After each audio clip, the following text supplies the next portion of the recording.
In this video, we're going to be looking at the East African Federation, a proposed country composed of the 6 members of the East African Community and possibly the Democratic Republic of Congo, that would be one of the largest countries in the world and a contender for the first African superpower.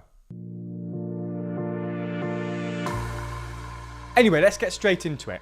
The East African Federation would be a new country made of Tanzania, Kenya, Uganda, Rwanda, Burundi, and South Sudan, the 6 current members of the East African Community, otherwise known as the EAC.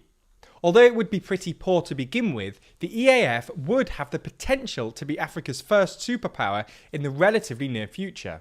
With a population of around 195 million people, the EAF would be the second most populous country in Africa, after Nigeria, and the 8th most populous country in the whole world. It would have a landmass of around 2.5 million square kilometres, the largest in Africa and the 10th largest in the world. Its largest city would be Dar es Salaam in Tanzania, which has a population of around 7 million people, although its capital would most likely be Arusha, a smaller city in Tanzania near the Kenyan border, which currently hosts the administrative headquarters of the EAC. While the official language would be English, the lingua franca would most likely be Swahili, and the currency would most likely be the East African shilling, which was used by Kenya, Tanzania and Uganda until the 60s. Admittedly, the EAF would be pretty poor. It would have a GDP of less than $224 billion, which for context would put it about 49th in the world, just below Portugal, and a GDP per capita of around just $1,150, which would put it about 180th in the world. But there's reasons to be hopeful. East Africa has consistently been the fastest growing region in Africa in recent decades. From 2010 until the pandemic, Uganda averaged 5% annual GDP growth, Kenya and Tanzania about 6%, and Rwanda about 7%, making Rwanda one of the fastest growing countries in the world. As a whole, the EAC's GDP, excluding South Sudan, grew an impressive 92%, from $106 billion in 2010 to about $204 billion in 2019.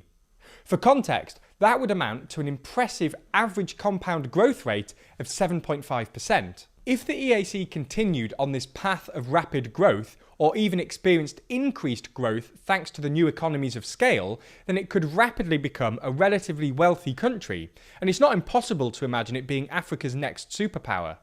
Now, this might sound like a wild idea. Those of you who know anything about African history will know that drawing appropriate borders in Africa is, to put it lightly, a bit difficult. But these countries, and especially Kenya, Uganda and Tanzania, have been cooperating with one another for the best part of 100 years. The 3 countries were united as Britain's East African colony in 1919, when the East African Currency Board was introduced. There was then the East African High Commission from 1948 to 1967, then the East African Common Services Organisation from 1961 to 1967, and finally today's East African Community, founded in 1967. At the time, the EAC was basically a customs and currency union. The 3 countries all used the East African shilling and set the same external tariffs. Things went well for the first 10 years or so, but the EAC unfortunately collapsed in 1977 thanks to diverging political systems. There was a dictatorship under Idi Amin in Uganda, socialism in Tanzania, and capitalism in Kenya. The EAC was revived in 1999 when the leaders of Kenya, Tanzania and Uganda signed the Treaty for the Establishment of the East African Community. The EAC had a 4-step plan. First, a customs union. Second, a common market. Third, a monetary union. And fourth, and finally, political federation. In 2005, the 3 countries agreed on the first step, a customs union. In 2007, Rwanda and Burundi joined the treaty, and in 2010, these 5 countries agreed on a plan for a common market with a free trade area and harmonised regulation, although there's still some way to go here, largely because countries are wary of imports undercutting local businesses. For example, Kenya has locked out Ugandan milk, timber, sugar and maize because it would undercut Kenyan farmers. South Sudan applied for membership in July 2011, the same month it formally gained independence from the Republic of Sudan, and its application was approved in March 2016.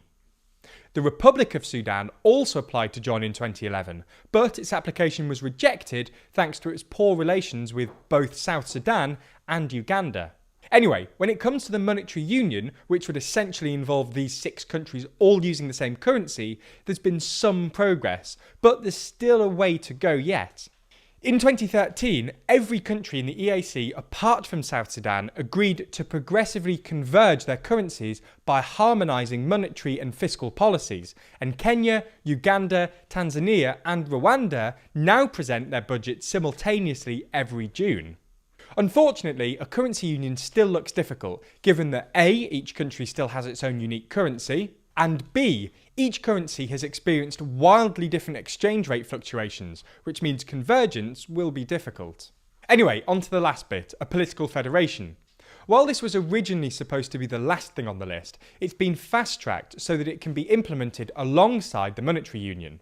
In 2018, a committee was set up to begin the process of drafting a regional constitution, and in January 2020, the committee announced that it would have a draft constitution ready by the end of 2021, with ratification being expected by 2023. Now, if we're being completely honest, this timetable was always a bit optimistic. The committee has since struggled with delays, inadequate funding and political tension between Burundi, Uganda and Rwanda. Rwanda actually boycotted the latest round of talks and accused both Burundi and Uganda of supporting opposition political movements in Rwanda.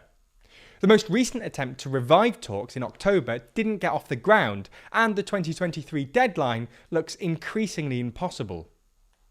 So that's the long and short of it.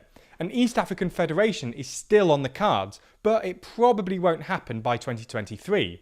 The last thing worth mentioning is that in 2019, after an invitation by Tanzania, the Democratic Republic of the Congo applied to join the EAC. Their application is currently being considered, but if they end up joining the EAF, it really would be a superpower. The DRC is a massive country. It would nearly double the area of the EAF, making it the 7th largest country in the world, and the 4th most populous in the world after China, India and the US, with a population of around 285 million people.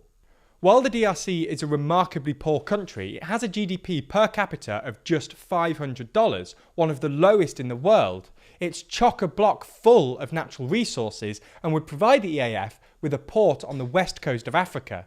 The point we're trying to make is that an EAF that included the DRC really could be a proper African superpower. Anyway, what do you think? Is the EAF just a pipe dream, or is it actually going to happen? And if it does happen, do you think it's a good idea? Let us know your thoughts in the comments below. Also, as always, be sure to subscribe to the channel and hit the bell icon to be notified every time we release a video. Special thanks to our Patreon backers who make videos like this one possible. And if you want to see your name at the end of videos, then you too can back us on Patreon. The link to that's down below.